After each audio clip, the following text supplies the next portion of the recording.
from the list of nearly 30 guys that formerly met with the Lions, the list that you see, because typically that kind of indicates a higher level of interest. That indicates, hey, the Lions are potentially interested in sitting down with you, sitting down and learning your football philosophy, sitting down and kind of questioning you a little bit. Dan Campbell likes to ask, what does grit mean to you?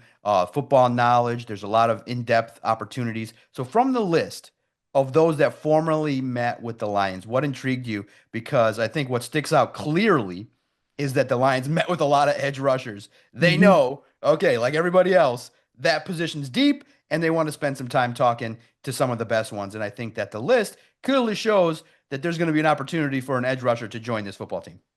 Absolutely. And I think that when you look at the list of edge rushers that they met with, I mean, you're talking about some guys that are at top of the board.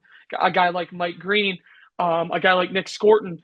You go a little bit further down, they had a formal with Jack Sawyer and an informal with Josiah Stewart. So it's clear they're doing their homework on a lot of these guys. And I think the intriguing part about it is it allows the Lions to get players in the room with them, turn on their film, and allow these players to explain their thought processes on some of these big plays. Like, I would love to be a fly on the wall with the Lions and Jack Sawyer talking about that strip sack that he had for a touchdown against Texas and listening to him walk the Lions through that play. I'm sure that was one of the things that they did.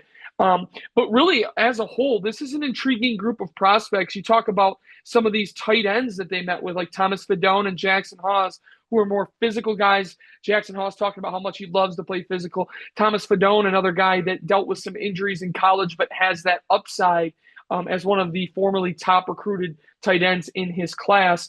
And another name that really stuck out to me is Pat Bryant. Did a little digging on the Illinois wide receiver, and I mean, low drop rate and a high contested catch rate. I really like his profile, and I think he could be somebody who slots in as either Tim Patrick's backup, or if the Lions decide not to bring back Tim Patrick, a guy like Pat Bryant fits in just fine for what the Lions want to do offensively. So there's a lot of really good names on this list. If you go check it out on Lions on SI, and there's a lot of guys that when you really do the digging, you see that their style of play fits that Lions profile.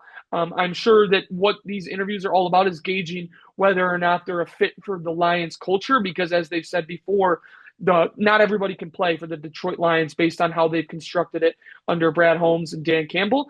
And so I think that what they learn at the interviews will tell us a lot about when you get to that April draft and some of these big names are on the board and the Lions go for somebody else. I think that we can all trace it back to these meetings that they had in Indianapolis.